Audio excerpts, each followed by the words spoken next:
आज हम बात करेंगे क्लास 12 यूपी बोर्ड के छात्रों के हिंदी पाठ्य पुस्तक में संकलित काव्यखंड का दूसरा अध्याय कैकेयी का अनुताप शीर्षक की भाग 1 में हम 2 पद्यांशों की व्याख्या को आपसे साझा कर रहे हैं। आशा करते हैं कि यह वीडियो आपको पसंद आएगा। हमारा पूरा प्रयास होगा कि इस चैप्टर को, ये परीक्षा की दृष्टि से अत्यंत महत्वपूर्ण शीर्षक है। अक्सर परीक्षाओं में इसके कोई ना कोई पद्यांश पूछे जाते हैं, वो हर साल लगभग आ जाता है किसी न किसी कोर्ट के पेपर में। तो कैकेयी का अनुताप जो शीर्षक है, इसे बहुत ही आसान भाषा में समझाने का हम प्रयास करेंगे। आपसे अनुरोध है कि आप अपनी पाठ्य पुस्तक खोल लीजिए इस वीडियो को देखते वक्त, ताकि आपको हर चीज समझ में आ सके। कैकेयी का अनुताप पार्ट 2 है, जो कि मैथिली शरण गुप्त द्वारा रचित है। मैथिली शरण गुप्त कवि का पूरा नाम है। इनका जन्म 3 अगस्त 1886 ईस्वी में हुआ था। जन्म स्थान चीरगांव झांसी, यानी इनका जो जन्म स्थान है वो चीरगांव झांसी में है। इनके पिता का नाम सेठ रामचरण गुप्त और इनकी मृत्यु 12 दिसंबर 1964 ईस्वी को हुई थी। अब देखिए, साहित्यिक परिचय में हम बात कर लेते हैं। पहले कृतियां अर्थात इनकी रचनाएं। मैथिली शरण गुप्त की कृतियां भारत भारती, पंचवटी, द्वापर, अनघ, जयद्रथ, वध। इनका महाकाव्य साकेत है, यानी जो कैकेयी का अनुताप है यह भी साकेत से ही लिया गया है। चंपू काव्य इनका यशोधरा है। कैकेयी का अनुताप जो शीर्षक है, इसे प्रारंभ करने से पहले पाठ प्रवेश जो दिया गया रहता है, कुछ पंक्तियां, उसे हम पहले पढ़ लेते हैं। कहा गया है कि प्रस्तुत काव्य पंक्तियां राष्ट्रकवि मैथिली शरण गुप्त द्वारा रचित साकेत महाकाव्य से अवतरित की गई है। हमने बताया कि साकेत मैथिली शरण गुप्त का एक महाकाव्य है, बहुत प्रसिद्ध महाकाव्य है। अगर आपसे परीक्षा में पूछा जाता है कि साकेत महाकाव्य की रचयिता कौन है, तो आप लिखेंगे मैथिली शरण गुप्त। मैथिली शरण गुप्त को राष्ट्रकवि भी कहा जाता है। क्यों राष्ट्रकवि कहा जाता है? क्योंकि मैथिली शरण गुप्त की रचनाओं में राष्ट्र प्रेम झलकता है, ठीक है। इस वजह से इन्हें राष्ट्रकवि की संज्ञा हिंदी में दी गई है। अब देखिए, कैकेयी का अनुताप पाठ प्रवेश में लिखता है कि प्रस्तुत काव्य पंक्तियां राष्ट्रकवि मैथिली शरण गुप्त द्वारा रचित साकेत महाकाव्य से अवतरित की गई है। वीर छत्राणी कैकेयी अपने किए पर पश्चाताप करके गोमुखी गंगा के समान पवित्र हो गई हैं। कैकेयी भरत के साथ राम को लौटाने के लिए वन में गई हैं। वह अनेक प्रकार से श्री राम को वन से अयोध्या वापस ले चलने का प्रयास करती हैं। देखिए, ये जो है साकेत मैथिली शरण गुप्त द्वारा रचित शीर्षक, इसी का भाग है कैकेयी का अनुताप। कैकेयी का अनुताप यानी अनुताप का अर्थ है पश्चाताप से। अनुताप यानी इसका अर्थ है पश्चाताप, ठीक है। कैकेयी का पश्चाताप क्या है? जब राजा दशरथ से कैकेयी 2 वर मांगती हैं, तो उसमें वो मांगती हैं कि बड़े पुत्र राम के लिए 14 वर्ष का वनवास और अपने सगे पुत्र अर्थात भरत के लिए राजगद्दी। और उस समय भरत जी रहते नहीं हैं वहां पर अयोध्या में, वो अपने ननिहाल में रहते हैं। जब आते हैं तो उन्हें ये बात पता चलती है, तो वो बहुत क्षोभ से भर जाते हैं, बहुत दुखी होते हैं और वह श्री राम जी को वापस अयोध्या लाने के लिए चित्रकूट की ओर निकल पड़ते हैं। अयोध्या छोड़कर वो बहुत, उनको दुख होता है कि मेरी माता ने ऐसा कैसे कर दिया, कैसे सोच लिया कि मैं राम भैया के अधिकार को छीन लूंगा। और वह जैसे ही उन्हें ये चीजें प्राप्त होती हैं, ये उनके संज्ञान में बातें आती हैं, वह अयोध्या से निकलते हैं चित्रकूट की जंगलों की तरफ, जहां पर राम जी कुटिया बना के रह रहे हैं। तो अयोध्या वासी भी भरत जी के साथ जाते हैं। साथ ही अयोध्या वासियों के साथ साथ भरत जी की माता कैकेयी और राम जी की माता शत्रुघ्न की माता। अब देखिए, जब भरत जी अयोध्या वासियों के साथ पहुंचते हैं वन में श्री राम जी को लौटा लाने के लिए, तो श्री राम जी के साथ लक्ष्मण जी हैं और माता सीता भी हैं, जो कुटिया बनाकर चित्रकूट के जंगलों में रह रही हैं। तो उस समय का वर्णन करते हुए कवि लिखते हैं कि तद अंतर बैठी सभा उटज के आगे। उटज अर्थात कुटिया। उटज मतलब होता है कुटिया। कुटिया यानी पर्णकुटी। तब श्री राम जी की कुटिया के सामने सभा बैठती है। तद अंतर बैठी सभा उटज के आगे। जब भरत जी अयोध्या वासियों और अपनी माताओं के साथ श्री राम जी को वन से लौटा लाने के लिए चित्रकूट के जंगल में गए हैं, यानी श्री राम जी की कुटिया के सामने सभा बैठती है। सभा से तात्पर्य अयोध्या वासियों से है। तब का वर्णन करते हुए कवि लिखते हैं कि तब श्री राम की उटज यानी कुटिया के सामने सभा बैठती है। नीले वितान के तले दीप बहु जागे। नीले वितान, वितान मतलब होता है आसमान। नीला जो आसमान है वह उस समय क्या था? मंडप का कार्य कर रहा था। यानी मंडप से तात्पर्य जैसे टेंट लगाते हैं आप, तो उसी के बारे में कहता है कि नीले वितान के तले दीप बहु जागे। उस समय जो नीला आकाश था वह मंडप का कार्य कर रहा था, यानी कि उस कुटिया के सामने खुले आसमान के नीचे सभी अयोध्यावासी बैठे थे श्री राम जी की कुटिया के ठीक आगे। तो नीला जो आसमान था वो मंडप का कार्य कर रहा था कि तले दीप बहु जागे, और नीले आसमान में जो तारे चमक रहे थे, ऐसा प्रतीत हो रहा था कि वह भी दीपक जलाकर बैठे हुए हैं। टकटकी लगाई नयन सुरों के थे वे। सुरों अर्थात देवता। टकटकी लगाए नयन सुरों के थे वे, परिणामों उत्सुक उन भयातुरों के थे वे। टकटकी लगाए यानी जो देवता लोग थे वह आसमान से एक टक टकटकी लगाए हुए नीचे देख रहे थे, यानी कि श्री राम जी की कुटिया के सामने जो सभा बैठी थी उन्हें आसमान से देख रहे थे। एक टक नयन अपनी आंखों से सुरो यानी जो देवता लोग थे वह श्री राम जी की कुटिया के सामने बैठे भरत जी और अयोध्या वासियों को देख रहे थे।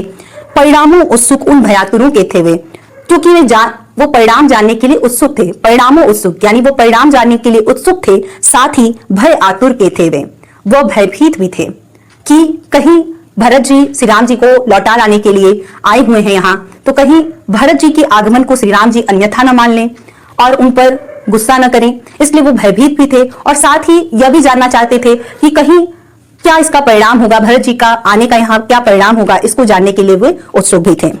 एक बार पुनः आप देख लेंगे। तद अंतर बैठी सभा उटज के आगे, नीले वितान के तले दीप बहु जागे। तब सभा श्री राम जी की कुटिया के आगे बैठती है, नीले वितान के तले दीप बहु जागे। जो नीला आसमान है वो मंडप का कार्य कर रहा था और उसमें तारे टिमटिमा रहे थे, जिसे देखकर ऐसा प्रतीत हो रहा था कि नक्षत्र तारे भी दीपक जलाकर वहां बैठे हुए हों। टकटकी लगाए नयन सुरों के थे वे, और आसमान से देवता लोग टकटकी लगाए देख रहे थे। टकटकी यानी एक टक सभा की ओर देख रहे थे। परिणामों उत्सुक उन भयातुरों के थे वे परिणाम जानने के लिए उत्सुक थे और साथ ही भयभीत भी थे कि कहीं भरत जी के आगमन को श्री राम जी अन्यथा न समझ लें। और परिणामों उत्सुक और परिणाम जानने के लिए उत्सुक भी थे कि आखिर इस सभा का परिणाम क्या होगा। आगे कवि लिखता है कि उत्फुल्ल करौंदी कुंज वायु रह रहकर करती थी सबको पुलक पूर्ण महमकर। उत्फुल्ल करौंदी कुंज वायु रह रहकर उस समय के वहां के प्राकृतिक सौंदर्य का वर्णन करते हुए कवि लिखते हैं कि श्री राम जी की कुटिया के पास ही करौंदी कुंज थी। ठीक है, करौंदी कुंज थी, वहां से सुगंधित वायु बहती थी, करती थी सबको पुलक पूर्ण महमकर। और वो जो सुगंधित वायु थी सभा को क्या कर रही थी, आनंदित कर रही थी, पुलक पूर्ण यानी कि प्रसन्न कर रही थी, आनंदित कर रही थी। प्राकृतिक सौंदर्य का वर्णन करते हुए कवि लिखते हैं कि श्री राम जी की कुटिया के पास ही जो करौंदी कुंज थी, वहां से जो सुगंधित वायु आती थी वह सभा के सभी लोगों को आनंदित कर रही थी। वह चंद्रलोक था कहाँ चांदनी वैसी, प्रभु बोले गिरा गंभीर नीर निधि जैसी। वह चंद्रलोक था कहाँ चांदनी वैसी।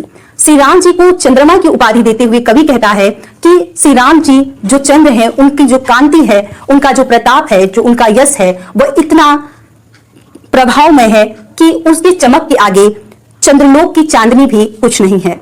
इसलिए वहां का वर्णन करते हुए कवि कहता है वह चंद्रलोक था कहाँ चांदनी वैसी। वहां पर जो चंद्रलोक था उसके समान चांदनी अन्यत्र कहीं भी नहीं थी। कहने का तात्पर्य एक बार पुनः आप समझ लीजिए कि श्री राम जी को चंद्र के समान माना गया है कि जो श्री राम है उनकी जो यश है, उनका जो प्रताप है, उनके जो कार्य हैं, उसका जो प्रभाव है वो बहुत ही विस्तृत है। उसके सामने चांदनी का भी कोई मोल नहीं है। उसी के बारे में कवि लिखता है कि वह चंद्रलोक था कहाँ चांदनी वैसी। वहां पर जो चंद्रलोक था उसके समान अन्यत्र कहीं भी चांदनी का प्रभाव नहीं था। प्रभु बोले गिरा गंभीर नीर निधि जैसी। गिरा मतलब होता है वाड़ी, गिरा मतलब होता है वाड़ी। नीर निधि अर्थात नीर निधि से तात्पर्य है सागर या समुद्र। तब श्री राम जी भरत जी से गिरा गंभीर वाड़ी में, किस तरह की उनकी गंभीर वाड़ी है, नीर निधि जैसी, सागर की गहराइयों के समान गंभीर वाड़ी में प्रभु श्री राम जी बोलते हैं। क्या बोलते हैं, हे भरत भद्र अब कहो अभिप्सित अपना, सब सजग हो गए भंग हुआ जो सपना। अभिप्सित मतलब होता है, अभिषिक्त मतलब होता है मनोकामना या इच्छा, डिजायर। ठीक है, हे भरत भद्र अब कहो अभिप्सित अपना, इच्छा, मनोकामना। ठीक है, तब श्री राम जी गंभीर वाड़ी में, गंभीर वाड़ी कैसी, सागर के समान गहराई वाली गंभीर वाड़ी में श्री राम जी कहते हैं कि हे भरत भद्र, भद्र मतलब कल्याणकारी, हे कल्याणकारी भरत या ही शिष्ट आचरण वाले भरत।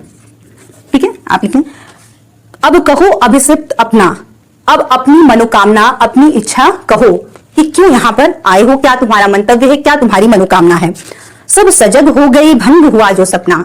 सभी श्री राम जी की बातों को सुनकर, उनकी आवाज को सुनकर जो अयोध्या वासी वहां बैठे हुए थे वह सभी क्या हुए, सजग हो गए, सतर्क हो गए। अचानक से उन्हें ऐसा लगा, उनकी बातों को जब सुनते हैं, जब श्री राम जी गंभीर वाड़ी में कहते हैं भरत जी से कि अब कहो अभिषिक्त अपना, अब अपनी मनोकामना कहो भरत, अपना मंतव्य रखो, क्यों यहाँ आना हुआ तुम्हारा। तो सभी जो अयोध्यावासी होते हैं वह श्री राम जी की बातों को सुनकर अचानक से सजग हो जाते हैं, सतर्क हो जाते हैं। ऐसा लग रहा था कि वो कोई सपना देख रहे हो और अचानक से उनका सपना टूट गया हो। भंग मतलब होता है टूटना, भंग मतलब टूटना। हे आर्य रहा क्या भरत अभिषिक्त अब भी, मिल गया अकंटक राज्य उसे जब तब भी। तब भरत जी बहुत भाव विभोर होकर कहते हैं कि हे आर्य, हे श्रेष्ठ, हे आर्य, रहा क्या भरत अभिषिक्त अब भी, क्या भरत की अब भी कोई इच्छा होगी।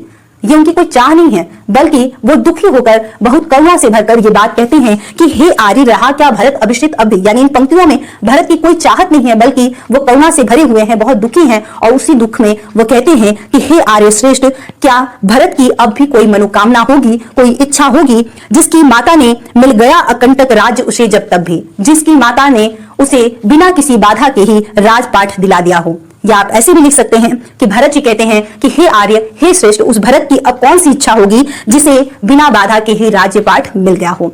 उस राज्य के एकमात्र कंटक बाधा आप ही थे, और आप भी जब रास्ते से हट गए तो अब कौन वहां पे राज्य करने वाला है। जब मुझे ही राज्य प्राप्त हो गया बिना किसी बाधा के, तो अब बताइए कि इस भरत की कौन सी इच्छा होगी, कौन सी अभिलाषा होगी। पाया तुमने तरु तले अरण्य बसेरा, आपने अरण्य बसेरा पाया, रह गया अभिषिक्त शेष तद्यपि क्या मेरा, क्या इसके बावजूद भी कोई अभिलाषा होगी। कहते हैं भरत जी कि हे आर्य, हे श्रेष्ठ, आप ही बता दो कि अब इस भरत की कौन सी मनोकामना होगी, जिसकी माता के ने उसे बिना किसी बाधा के ही राज्यपाट दे दिया, और मेरे भाई लक्ष्मण, राम और मेरी भाभी माँ सीता को अरण्य बसेरा बना के रहना पड़ रहा है जंगलों में। उस भरत की कौन सी मनोकामना होगी, कौन सी मनोकामना और शेष हो सकती है। फिर कहते हैं आगे पंक्तियों में बहुत करुणा से भरे हुए हैं, बहुत दुखी हैं भरत जी। आगे कहते हैं कि तन तड़प तड़प कर तप्त तात ने त्यागा, पिता ने पुत्र वियोग में तड़प तड़प कर अपने प्राण त्याग दिए। तन तड़प तड़प कर तप्त तात ने त्यागा, क्या रहा अभिषिक्त और तथापि अभागा। उस कहते हैं कि जिसके पिता ने अपने पुत्र वियोग में और पुत्र वधु पुत्र के वियोग में तड़प तड़प कर अपने प्राण त्याग दिए, ऐसे अभागे पुत्र की और कौन सी मनोकामना हो सकती है। क्या इसके बाद भी कोई मनोकामना हो सकती है। हाँ हाँ, इसी अयस के हेतु जन्म था मेरा। वो बहुत दुखी होकर श्री राम से कहते हैं कि हाँ, इसी अयस के हेतु जन्म था मेरा। अयस मतलब होता है बुराई या अपयश, अयस मतलब अपयश या बुराई। कहते हैं कि हाँ, शायद इसी बुराई के लिए मेरा जन्म हुआ था। जन्म मतलब जन्म, शायद इसी बुराई, इसी अयस के हेतु मेरा जन्म हुआ था। निजन्मी ही के हाथ हनन था मेरा, अपनी ही माता के द्वारा मेरा हनन किया गया, यानी मेरी चारित्रिक हनन किया गया, चारित्रिक और मानसिक हत्या की गई। कहने का तात्पर्य यह है कि भरत जी बहुत भाव विभोर हैं, श्री राम जी से कहते हैं कि हाँ, इसी अयस के हेतु जन्म था मेरा, इसी अपयस, इसी बुराई को सुनने के लिए शायद मेरा जन्म हुआ था। अब लोग मेरे ऊपर विभिन्न प्रकार के लांछन लगा रहे हैं कि भरत के कहने पर ही उनकी माता ने उनके बड़े भाई श्री राम को वन भेजा होगा, क्योंकि मेरी माता ने ऐसा कृत्य किया है कि लोग मेरे ऊपर विभिन्न प्रकार के आरोप लगा रहे हैं। निज जन्मी ही के हाथ हनन था मेरा। वो कहते हैं कि अपनी ही माता, जन्मी मतलब माता, जन्मी मतलब माता, मेरी अपनी ही माता के द्वारा मेरी मानसिक और चारित्रिक हत्या कर दी गई। मतलब कि मैं मानसिक रूप से पूरी तरह टूट गया और मेरे चरित्र पर भी विभिन्न प्रकार के आरोप लग रहे हैं। आगे कहते हैं कि अब कौन अभिषिक्त और आर्य वह किसका। अब बताइए कि जिसे बिना किसी बाधा के राज मिल गया, जिसके भाई भाभी जंगल में अरण्य बसेरा बना के रह रहे हैं, जिसके पिता ने तड़प तड़प कर अपने प्राण त्याग दिए और जिसको पूरा राजपाट मिल गया, उसकी और कौन सी मनोकामना हो सकती है और वह किसके लिए हो सकती है। जो भरत जी हैं बहुत दुखी होकर श्री राम जी के सामने ये बातें रख रहे हैं। आगे कहते हैं कि संसार नष्ट है भ्रष्ट हुआ घर जिसका, संसार नष्ट है भ्रष्ट हुआ घर जिसका, मुझसे मैंने ही आज स्वयं मुंह फेरा, हे आर्य बता दो तुम ही अभिषिक्त मेरा। कहते हैं कि जिसके पिता भाभी भाई के चले जाने से, यानी घर से चले जाने से उसका घर तो टूट ही गया, तो उसके लिए संसार भी क्या है, नष्ट हो गया है। मुझसे मैंने ही आज स्वयं मुंह फेरा, मैं स्वयं से इतना लज्जित हूं कि आज मैं स्वयं से नजरें नहीं मिला पा रहा हूं। मुझसे मैंने ही आज स्वयं मुंह फेरा। वो कहते हैं कि आज मैं स्वयं से इतना लज्जित हूं कि मैंने अपने आप से ही मुंह फेर लिया है, यानी कि मैं स्वयं से ही नजरें नहीं मिला पा रहा हूं अपनी माता के किए हुए इस कृत्य पर। आगे कहते हैं कि हे आर्य बता दो तुम ही अभिषिक्त मेरा, हे भाई आप ही बता दो कि अब मेरी मनोकामना क्या होगी। तब जो भरत जी हैं उनकी इस भाव विभोर बातों को सुनकर श्री राम जी भी बहुत भाव विभोर हो जाते हैं और भरत जी बहुत करुणा से भरकर इन बातों को कह रहे हैं। तब उनकी बातों को सुनकर श्री राम जी के बारे में लिखा है कि प्रभु ने भाई को पकड़ हृदय पर खींचा। प्रभु श्री राम जी के लिए इस शब्द का प्रयोग हुआ है। वह अपने भाई भरत को पकड़कर हृदय पर खींचा, अपने गले से लगा लेते हैं। रोदन जल से सविनोद उन्हें फिर सींचा। फिर वह अश्रु उनके आंखों से बहने लगती है और दोनों भाई के बीच आत्मीय प्रेम उमड़ पड़ता है। ठीक है, सविनोद उन्हें फिर सींचा, सींचा से तात्पर्य यहाँ आत्मीय प्रेम से है। कहते हैं कि प्रभु यानी श्री राम जी भरत जी की इन बातों को सुनकर वो भी भाव विभोर हो जाते हैं और वो अपने भाई भरत को अपने हृदय से लगा लेते हैं और उनकी आंखों से आंसू गिरने लगते हैं और दोनों भाइयों के बीच उस समय आत्मीय प्रेम उमड़ पड़ता है। उसके आशय की थाह मिलेगी किसको, जनकर ही जननी जान न पाई जिसको। फिर कहते हैं कि उसके हृदय की गहराई को भला कौन समझ सकता है, जिसको जन्म देने वाली माता ही न समझ पाई कि भरत आखिर चाहते क्या थे, भरत की आखिर मनोकामना क्या थी। यह सब जब उसको जन्म देने वाली माता ही नहीं समझ पाई कि भरत क्या भाई, कहने का तात्पर्य यह है कि जो माँ कैकेयी हैं वो भरत जी की मनोकामना नहीं समझ पाई, उनको जन्म देने के बाद भी कि भरत जी क्या राज्य गद्दी ग्रहण करना चाहेंगे या उनके अपने भाई के प्रति क्या भावनाएं होंगी, क्या वो कभी श्री राम जी के अधिकार को छीन सकते हैं। ऐसा अगर वो समझी होती तो शायद ऐसा वो कार्य न करती। तो जिसे जन्म देने वाली माता ही नहीं समझ पाई, उसके हृदय की गहराई को भला और कौन समझ सकता है। भाग 1 में हमने आपसे अब तक साझा किया है, उन बातों को एक बार पुनः दोहरा लेते हैं कि क्या क्या बातें हमने आपसे साझा की। पूर्व पद्यांश में आपने पढ़ा कि भरत राम को वापस लेने के लिए आते हैं, यानी जब भरत ननिहाल से अयोध्या आते हैं तो उन्हें पता चलता है अपनी माता द्वारा कि राम को 14 वर्ष का वनवास और भरत के लिए राजगद्दी की मांग उनकी माता के द्वारा की गई है। तो यह जैसे ही उन्हें ज्ञात होता है वह बहुत ही दुखी होते हैं और वह राम जी को वापस लौटा लाने के लिए चित्रकूट की जंगल में जाते हैं। तो ये आप पद्यांश पहले पढ़ चुके हैं। साथ ही हमने ये भी अध्ययन किया कि अपने पिता की आज्ञा का पालन करते हुए राम वनगमन हुए हैं, यानी वन को चले गए हैं। अब देखिए, और हमने क्या अध्ययन किया था, हमने अध्ययन किया था कि वातावरण की निर्मलता एवं चांदनी की रात की सुंदरता का वर्णन। आपने पहले भाग में पढ़ा होगा तो देखा होगा कि वातावरण शांत है, करौंदी कुंज है, चांदनी रात है, सभा लगी हुई है, यह सब चीजें हमने पढ़ा था। साथ ही देखिए अंतिम पंक्ति में आपने पढ़ा कि भरत बहुत ही दुख से भरे हुए हैं और राम जब उनसे पूछते हैं कि बताओ भरत तुम क्यों यहाँ आए हो, तो भरत जी बहुत भाव विभोर हो जाते हैं और अपनी बातें बताने लगते हैं कि जिसे बिना किसी बाधा के ही राज मिल गया हो उसकी क्या अभिलाषा होगी। बहुत क्षोभ से भरकर वो विभिन्न प्रकार की बातें कह रहे हैं। उनकी भावपूर्ण बातों को सुनकर राम जी भी बहुत भाव विभोर हो जाते हैं और अंततः उनको गले से लगा लेते हैं और कहते हैं कि उसके हृदय की थाह मिलेगी किसको, जनकर ही जननी जान न पाई जिसको। राम जी कहते हैं कि उसके हृदय की गहराई को भला कौन समझ सकता है, जिसको जन्म देने वाली उसकी अपनी माता ही न समझ पाई। तो वो उनको गले से लगाते हैं। तो राम और भरत के पारस्परिक प्रेम का वर्णन भी आपने अंतिम पंक्तियों में देखा था। तो यहां तक हमने आपको पूर्व भाग में पढ़ाया था। अगर आपने उस वीडियो को नहीं देखा हो तो आप हमारे प्लेलिस्ट में जाकर उस वीडियो को देख सकते हैं, अन्यथा आप डिस्क्रिप्शन बॉक्स में भी उसके लिंक को प्राप्त कर सकते हैं। अगर फिर भी आपको किसी प्रकार की कठिनाई आती है तो आप हमें कमेंट सेक्शन में कमेंट कीजिए, हम वहां पर आपको लिंक प्रोवाइड कर देंगे।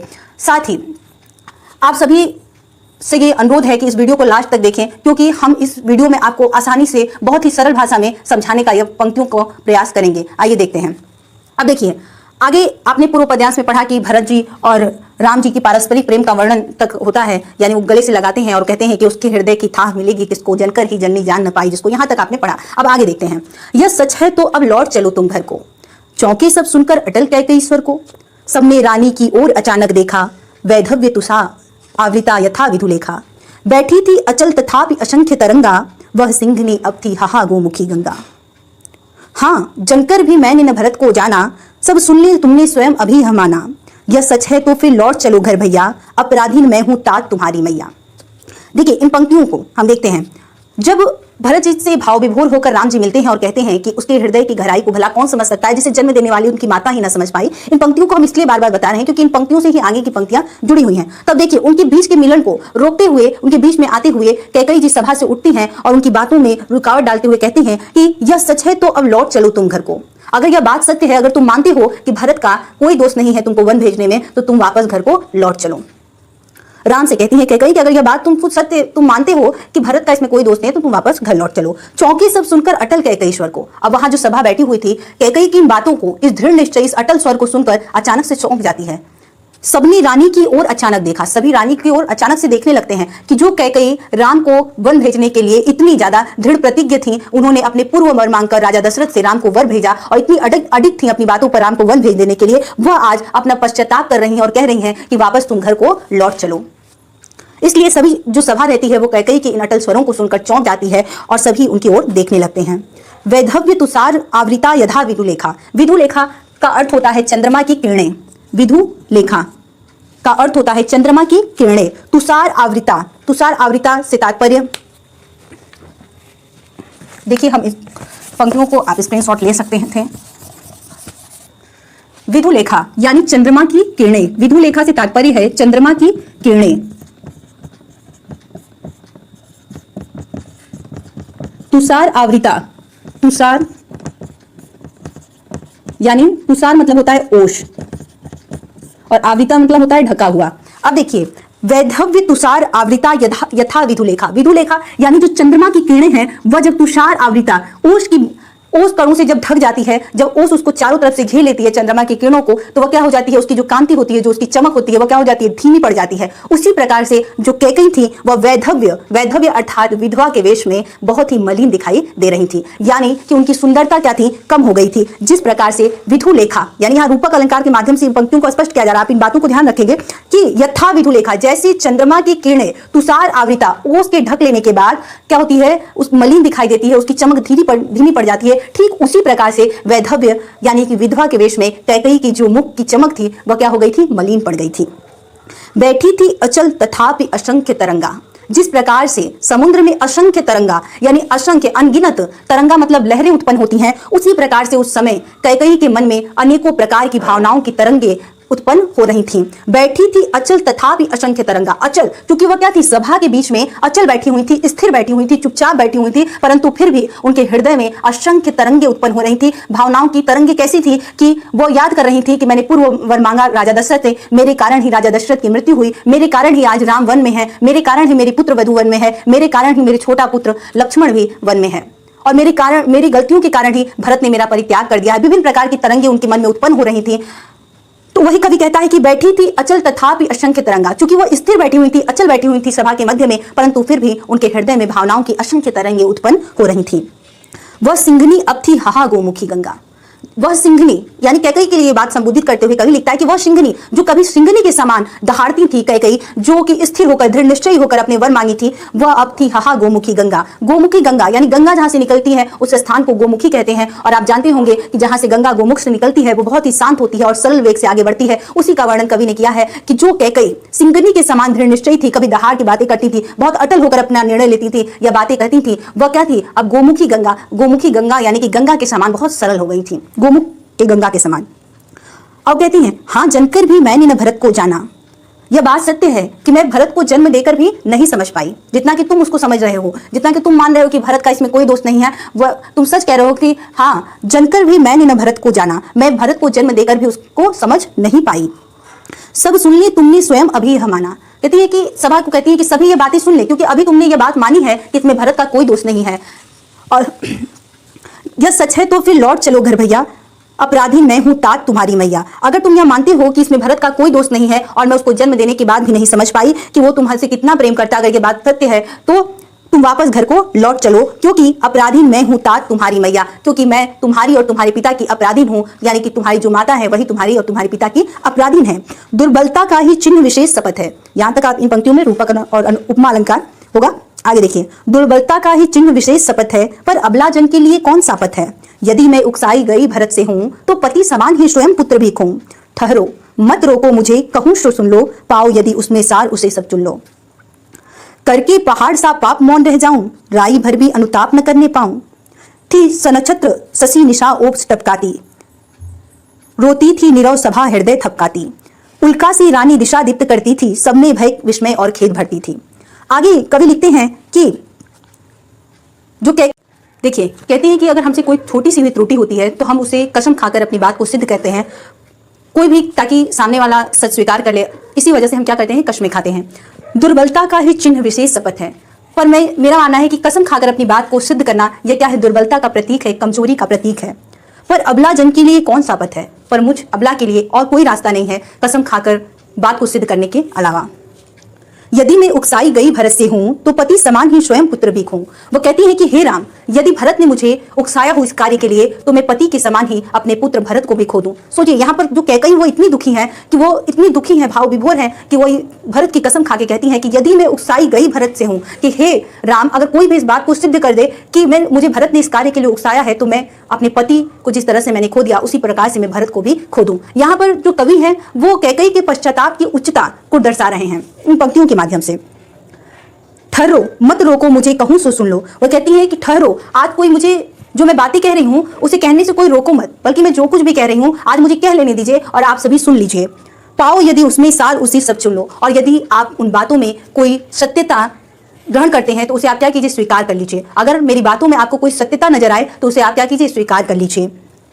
करके पहाड़ सा पाप मौन रह जाऊं, राई भर भी अनुताप न करने पाऊं। वो कहती हैं कि मैं पहाड़ के समान मैंने पाप किया है और मैं कैसे चुप रह जाऊं और पश्चाताप भी न करूं। कैसा पहाड़ सा पाप? क्योंकि मेरे कारण से ही राजा दशरथ की मृत्यु हुई, मेरे कारण से ही भरत आज मुझसे पराया हो गया है, मेरे कारण से ही हे राम तुम्हें वन में आना पड़ा, मेरे कारण से ही मेरी पुत्र वधु जंगल में है और मेरे ही अपराधों के कारण मेरा छोटा पुत्र लक्ष्मण भी वन में है।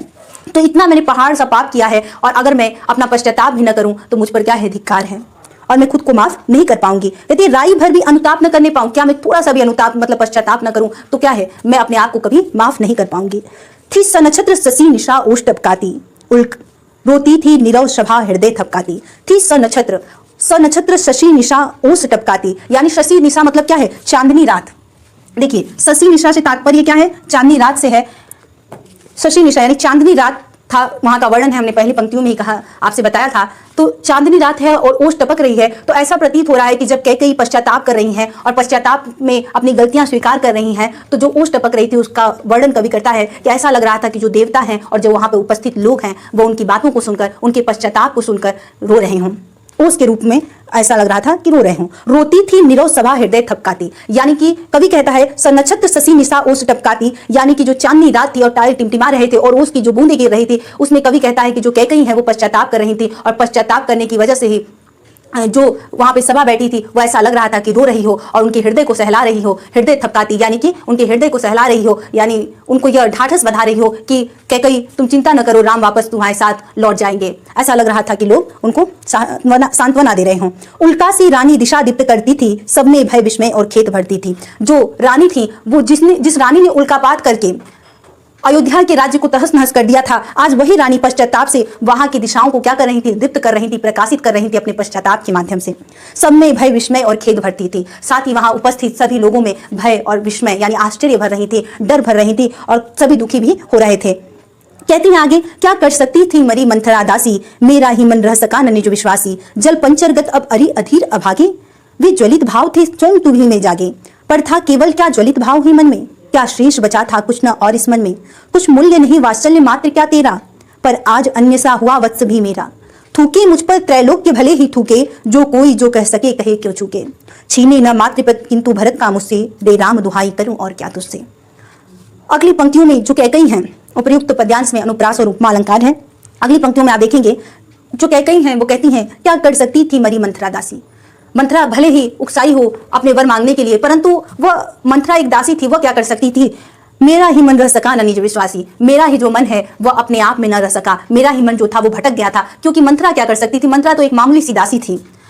मेरे ही मन में विभिन्न प्रकार के ख्याल आ गए कि कौशल्या राजमाता बन जाएगी, राम को राजगद्दी मिल जाएगा और विभिन्न प्रकार मेरे भरत का क्या होगा। इस तरह के विभिन्न प्रकार के विचार मेरे ही मन में आए थे, यानी जो मेरा मन ही था वही अपने आप पे विश्वास नहीं कर पा रहा था। नहीं तो इसमें मंथरा का भी कोई दोष नहीं है, क्योंकि वह तो मात्र एक मामूली दासी थी।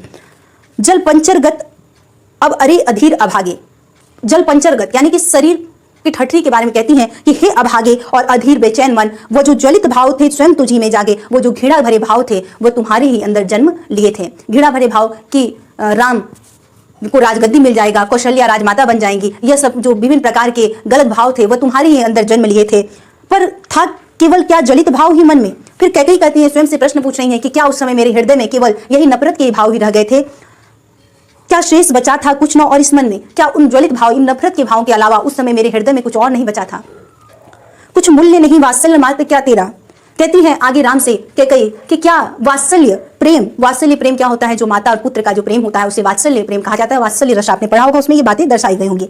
आगे कहती है कि कुछ मूल्य नहीं वात्सल्य मात्र क्या तेरा, क्या जो मेरा वात्सल्य प्रेम था तुम्हारे प्रति हे राम उसका कोई मूल्य नहीं है। मैं तो तुमको सबसे ज्यादा प्रेम करती थी, भरत से भी ज्यादा तुमको प्रेम करती थी, मैंने तुम्हें सदैव प्रेम किया है, क्या उस वात्सल्य का कोई मूल्य नहीं है। आपने देखा होगा कि आपने अगर कभी रामायण देखा होगा तो उसमें देखा होगा कि जब बचपन में राम होते हैं तो कैकेयी जो होती हैं वो भरत से भी ज्यादा राम को मानती हैं। तो उसी बारे में उनका ध्यान इंगित करते हुए कहती हैं कि क्या उस वात्सल्य प्रेम का कोई मूल्य नहीं था, पर आज अन्यसा हुआ वत्स भी मेरा, हे राम मैंने जो ये कार्य किया है इसके कारण ही मेरा वत्स जो भरत है वह भी क्या हो गया है, मुझसे पराया हो गया है।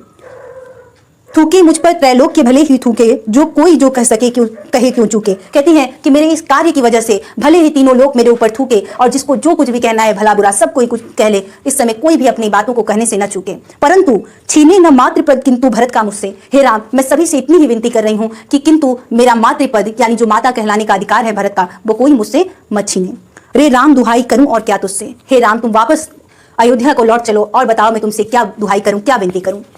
आगे देखिए कहती हैं, कहते आते थे यही अभी नरदेही, आज तक लोग यही कहते आते थे कि माता न कुमाता पुत्र कुपुत्र भले ही। लोग आज तक इस संसार में कहावत है कि माता कभी कुमाता नहीं हो सकती है, बुरा नहीं हो सकती है, माता के अंदर कु उपसर्ग लगा हुआ है, ठीक है। तो जो माता है वो कभी भी बुरी नहीं होती है, भले जो पुत्र है वो कुपुत्र हो जाए, बुरा हो जाए, परंतु माता का जो प्रेम होता है अपने पुत्र के प्रति वो सदैव क्या होता है, अच्छा ही होता है। यानी कहने का तात्पर्य है कि आज तक आपने सुना होगा कि लोग कहते हैं कि माता कभी कुमाता नहीं होती है, पुत्र भले ही कुपुत्र हो जाए। तो वही कहते आते थे यही अभी नरदेही, आज तक लोग यही कहते आते थे कि माता कभी कुमाता नहीं होती है, पुत्र भले ही कुपुत्र हो जाए, पर अब कहे सभी यह हाय विरुद्ध विधाता, परंतु अब लोग विधाता की उस उक्ति के विरुद्ध यही कहेंगे है पुत्र पुत्र ही रहे कुमाता माता। पुत्र तो पुत्र ही रहा परंतु माता ही यहाँ पर बुरी हो गई। बस मैंने इसका बाह्य मात्र ही देखा, दृढ़ हृदय न देखा, मृदुल गात्र ही देखा। कहती है हे राम मैंने भरत के बाह्य स्वरूप को ही देखा था,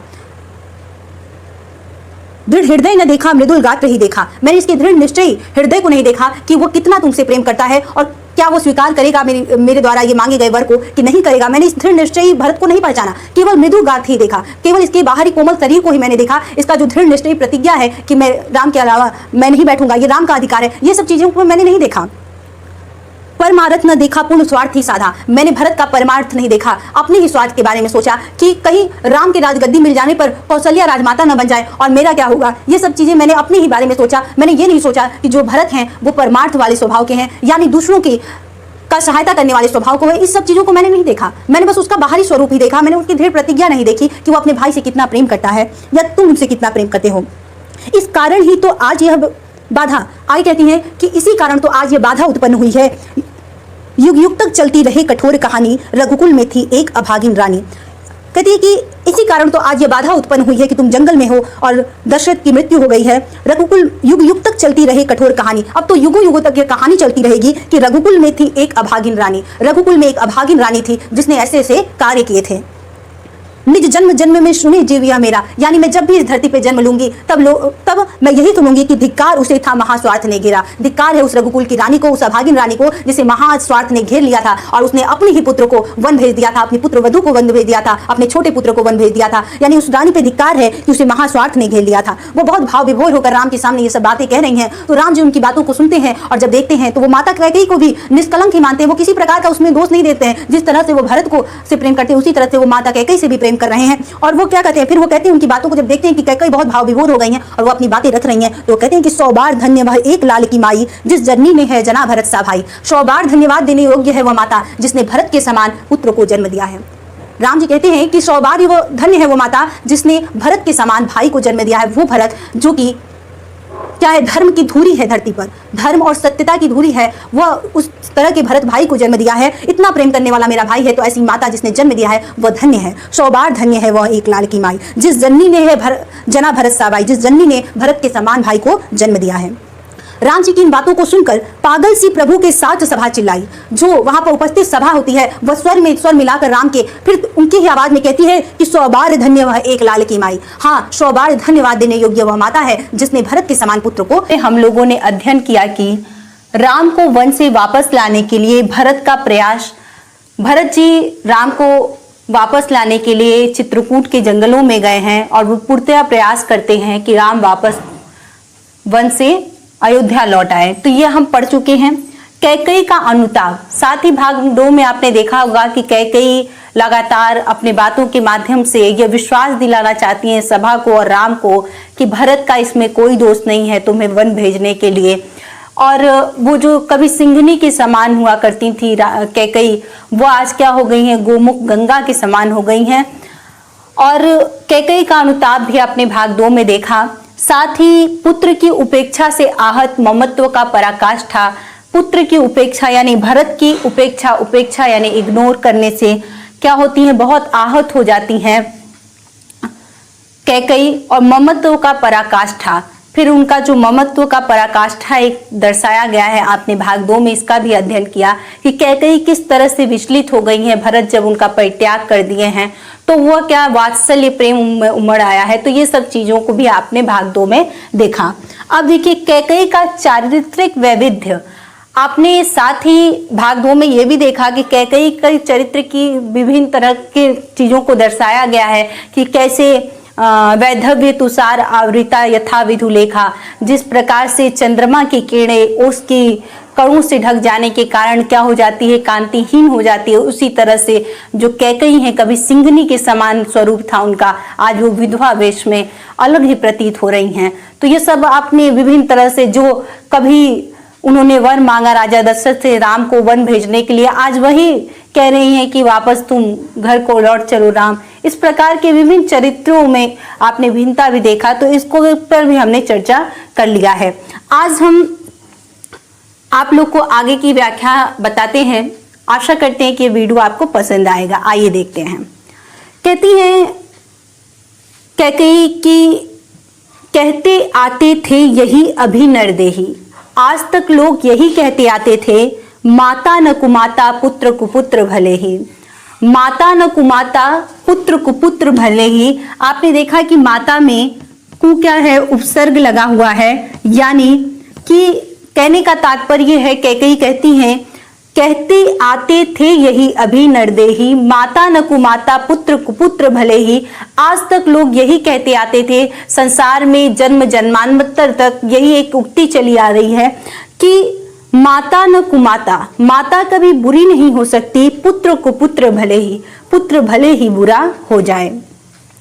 अब कहीं सभी यह हाय विरुद्ध विधाता, अब सभी विधाता की उक्ति के विरुद्ध यही कहेंगे है पुत्र पुत्र ही रहे कुमाता माता। पुत्र तो पुत्र ही रहा, परंतु यहाँ माता कुमाता हो गई। सोचिए कितना ज्यादा पश्चाताप है कैकेयी के मन में। वह पश्चाताप में ये सब बातें कह रही हैं और कहती हैं बस मैंने इसका बाह्य मात्र ही देखा, दृढ़ हृदय न देखा, मृगुदुल गात ही देखा, परमारथ न देखा, पुर स्वार्थ ही साधा, इस कारण ही तो हाय आज यह बाधा। आगे वो कहती है कि बस मैंने इसका बाह्य मात्र ही देखा। कहती है हे राम, मैं भरत के सिर्फ बाहरी स्वरूप को ही देख पाई, दृढ़ हृदय न देखा, मृदुल गात्र ही देखा।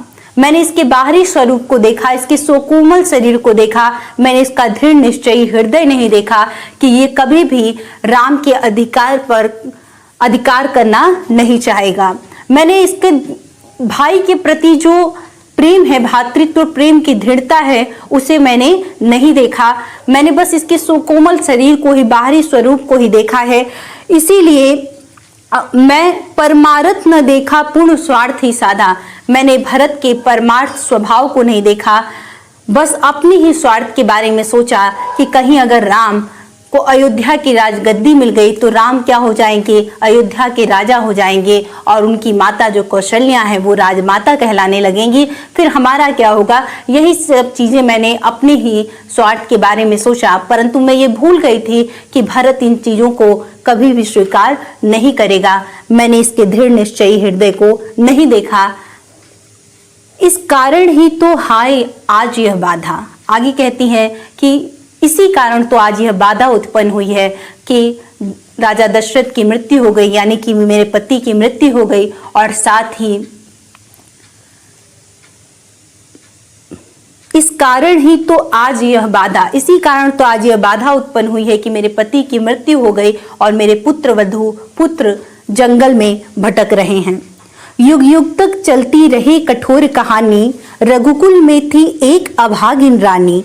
निज जन्म जन्म में सुने जीव यह मेरा, धिक्कार उसे था महास्वार्थ ने घेरा। 100 बार धन्य वह एक लाल की माई, जिस जननी ने है जना भरत सा भाई। आगे जो कैकेयी हैं वो कहती हैं कि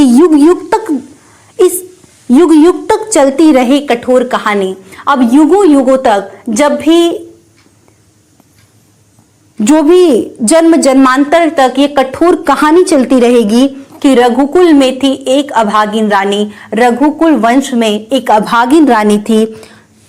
निज जन्म जन्म में सुने जीव यह मेरा, जब भी मैं इस धरती पर जन्म लूं तब यह मेरा जो जीवन है यही सुनेगा कि धिक्कार उसे था महास्वार्थ ने घेरा। उस रानी को धिक्कार है जिसे महास्वार्थ ने घेर लिया था। 100 बार धन्य वह एक लाल की माई, जिस जननी ने है जना भरत सा भाई। तब जब कैकेयी बहुत भाव विभोर होकर बहुत पश्चाताप में ये सब बातें जब सभा के सामने और राम से कह रही हैं, तब राम उन्हें सांत्वना देते हुए कैकेयी को, चूंकि जो राम हैं उनका व्यक्तित्व कितना अच्छा दिखाया गया है कि यहाँ पर वो अपनी माता को भी निष्कलंक मान रहे हैं। जिस तरह से भरत के प्रति उनके मन में किसी तरह का घृणा नहीं है, उसी तरह से वो कैकेयी को भी निर्दोष मान रहे हैं। और वो कहते हैं कि 100 बार धन्य वह एक लाल की माई। वह माता 100 बार धन्य है जिस जननी ने है जना भरत सा भाई। जननी मतलब माता, और जना मतलब होता है जन्म दिया। वो कहते हैं कि 100 बार धन्य वह एक लाल की माई, 100 बार धन्य है वह माता जिस जननी ने है जना भरत सा भाई, जिस माता ने भरत के समान पुत्र को जन्म दिया है। पागल सी प्रभु के साथ सभा चिल्लाई। साथ ही राम जी की इन बातों को सुनकर जो वहां उपस्थित सभा रहती है वह भी बहुत भाव विभोर हो जाती है। कैकेयी के लगातार पश्चाताप भरे शब्दों को सुनकर वह भी क्या करती है, जो सभा होती है वो प्रभु के साथ स्वर में स्वर मिलाकर चिल्लाती है कि 100 बार धन्य वह एक लाल की माई। वाकई वह माता 100 बार धन्य है जिसने भरत के समान पुत्र को जन्म दिया है। हाँ, लाल उसे भी आज गमाया मैंने, विकराल कुयश ही यहाँ कमाया मैंने। निज स्वर्ग उसी पर वार दिया था मैंने, हर तुम तक से अधिकार लिया था मैंने। पर वही आज यह दिन हुआ रोता है, संकित सबसे दृढ़ हरिण तुल्य होता है। श्रीखंड आज अंगार चंड है मेरा, तो इससे बढ़कर कौन दंड है मेरा। आइए कहती हैं कि हाँ लाल उसे भी आज गमाया मैंने। और सही बात है राम, परंतु आज मैंने उस भरत को भी गमाया मतलब गंवा दिया है। देखिए, गंवाया का अर्थ है गंवा दिया है उस लाल को, क्योंकि मैंने इस तरह का अपराध किया है कि भरत ने मेरा परित्याग कर दिया है। मुझसे वह क्या हो गया है, रूठ गया है और पूरी तरह से उसने मेरा परित्याग कर दिया है। तो वही कहती है कि हाँ लाल, इसे भी आज गमाया मैंने। गमाया मतलब होता है गंवाया, मतलब खो दिया। विकराल कुयश ही यहां कमाया मैंने। विकराल मतलब भयंकर। कहते कि हाँ लाल, उसे भी आज गमाया मैंने। हाँ लाल, आज मैंने उस भरत को भी गंवा दिया, खो दिया, क्योंकि मैंने ऐसा कृत्य किया है कि भरत ने मेरा परित्याग कर दिया है। विकराल कुयश ही यहाँ कमाया मैंने तो यहाँ आकर भयंकर कुयश बुराई को ही कमाया है। निस्वर्ग उसी पर वार दिया था मैंने तो सब कुछ भरत पर लुटा दिया था। अपना स्वर्ग रूपी जो राजा दशरथ का अयोध्या राज्य था, मैंने सोचा कि भरत इसे पाकर बहुत खुश होगा। भरत जैसे ही ये बात सुनेगा, उसे समाचार प्राप्त होगा कि मैंने दशरथ से ऐसे वर मांगे हैं, तो वो बहुत खुश होगा क्योंकि वो अयोध्या का राजा हो जाएगा। तो ये सब चीजें मैंने कुछ दूसरा ही सोचा था और भरत ने परंतु मेरे ऐसे कार्य करने से मुझे त्याग दिया, परित्याग कर दिया। तो उसी पे कहती हैं कि निस्वर्ग उसी पर वार दिया था मैंने, जिस भरत पर मैंने अपना सब कुछ वार दिया था, न्यौछावर कर दिया था, अर्पित कर दिया था। यानी कि जो राजा दशरथ का अयोध्या जैसा राज्य था, स्वर्ग के समान जो राज्य था, मैंने उसे सौंप दिया था। बल्कि बिना बाधा के, तुम्हें भी तुम ही सबसे बड़े पुत्र थे अगर देखा जाए तो, उस कारण से तुम्हें राजगद्दी मिलनी चाहिए थी। मैंने तुम्हें भी रास्ते से हटा दिया। बिना, आपने पढ़ा होगा पहली पंक्तियों में कि उसके कहते हैं कि अकंटक राज्य मिला है जिसे, वो कहते हैं कुछ ऐसी पंक्तियां कि जिसे बिना किसी बाधा के ही राज मिल गया है, उसकी और कौन सी मनोकामना होगी। तो उसमें कहते हैं कि देखिए मैंने तुम्हें भी रास्ते से हटा दिया था, यानी कि बिना बाधा के उसे मैंने राज्यपाट दे दिया था। अयोध्या का जो राजपाट था स्वर्ग के समान, मैंने उस पर वार दिया था। हर तुम तक से अधिकार लिया था मैंने, और यहाँ तक कि मैंने तुम्हारे अधिकारों को भी, हर मतलब छीन लिया था, हर मतलब छीन लिया, छीन लेना, ठीक है, लिया था। पर वही आज यह दिन हुआ रोता है। पर वही भरत, मैंने जिसको सोचा था कि वह स्वर्ग के समान राज्यपाट को पाकर बहुत खुश होगा, वह आज मेरे ऐसे कृत पर दीन हुआ रो रहा है। संकित सबसे धृत हरिण तुल्य होता है। जिस प्रकार से हरिण का बच्चा जब डर जाता है तो इधर उधर भागने लगता है, आज उसी के समान मेरा पुत्र भी क्या हो गया है, डरा हुआ सा हो गया है, और वह दीनहीन होकर रो रहा है। श्रीखंड आज अंगार चंड है मेरा। जो भरत श्रीखंड, श्रीखंड मतलब चंदन के समान जो भरत शीतल था, आज वही क्या हो गया है, इतना गुस्से में हो गया है कि वह अंगार चंड है मेरा, अंगार के समान हो गया है। तो इससे बढ़कर कौन दंड है मेरा। तो राम तुम ही बताओ कि इससे बढ़कर और मेरे लिए क्या दंड होगा कि मेरे ही पुत्र ने मेरा परित्याग कर दिया है और आज मेरी ही बातों को मानने के लिए वो तैयार नहीं है। पटके मैंने पद पाड़ी मोह के नद में। पद पाड़ी यानी हाथ पैर, पद पाड़ी यानी हाथ पैर। कहते हैं कि पटके मैंने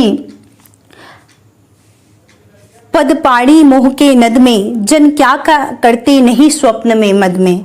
कहते हैं कि मैंने भी मोह की नदी में, मोह नद में, नद मतलब नदी, मैंने भी मोह रूपी नदी में हाथ पैर खूब मारे।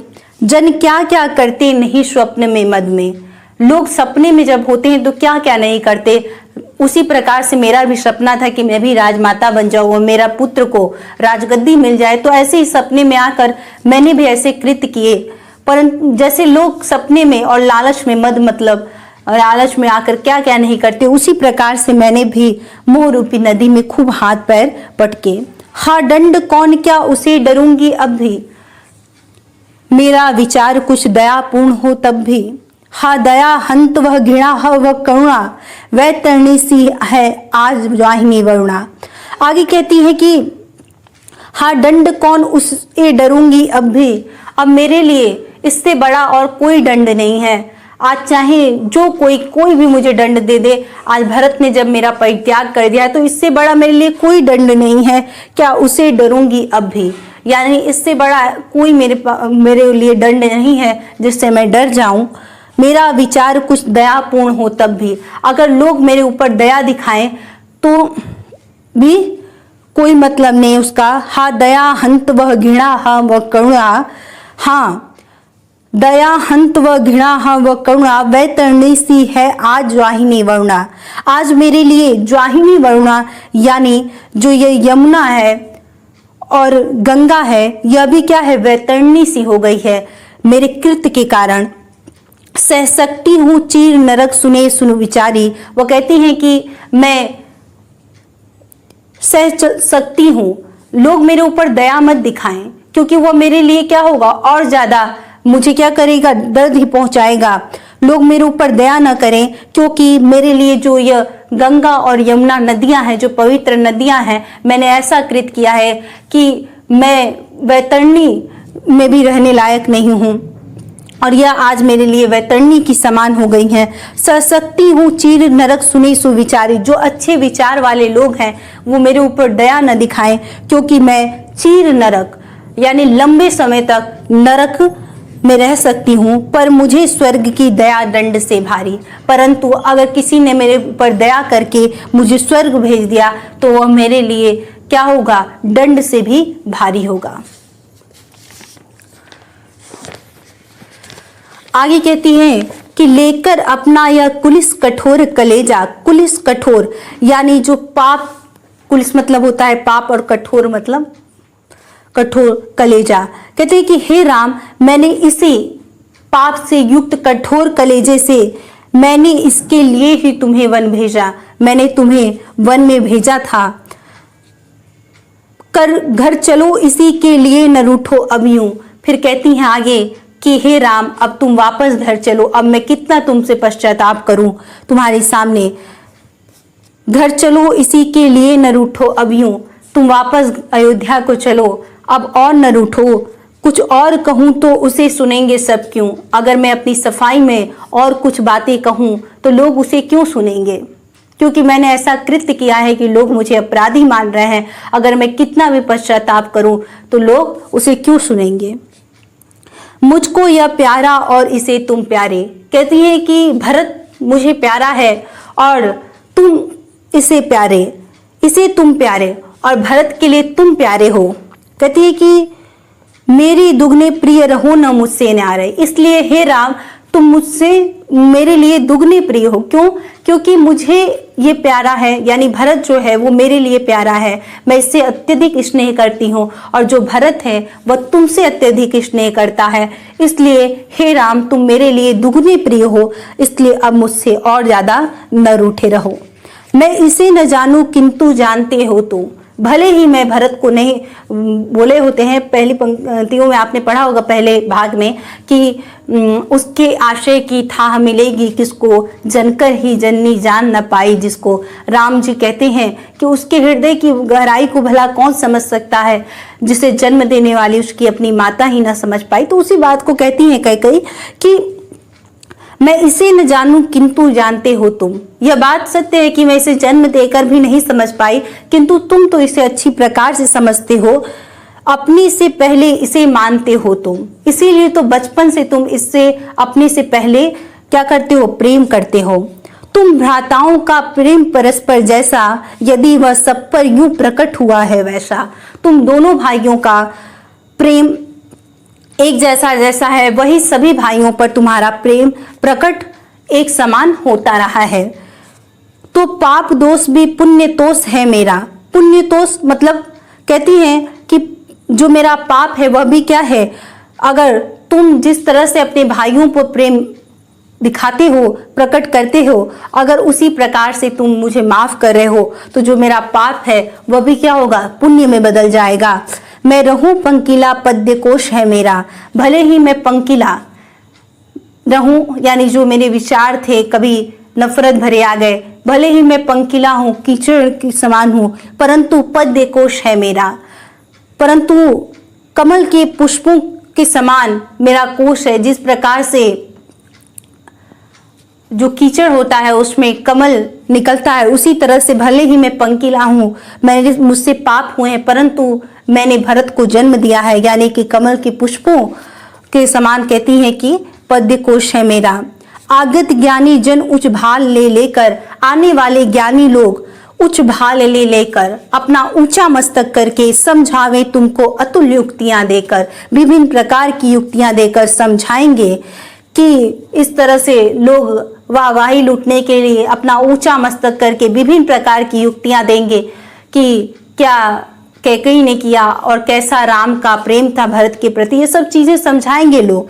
परंतु मैं बस इतना जानती हूँ कि मेरे तो एक अधीर हृदय है बेटा, कि मैं एक माँ हूँ और मेरी माँ का एक अधीर, एक बेचैन हृदय है, और उसने फिर तुमको आज भुजा भर बेटा, और आज वह हृदय तुम्हें हृदय से लगा लेना चाहता है, अपने बाजुओं में भर लेना चाहता है। बस मैं इतना ही जानती हूँ, मैं किसी भी तर्क को नहीं मानती हूँ, क्योंकि मेरा जो हृदय है वो एक माँ का हृदय है और मेरा वो अधीर हृदय हे राम वो चाहता है कि आज वो तुम्हें गले से लगा ले और तुम वापस अयोध्या को लौट चलो।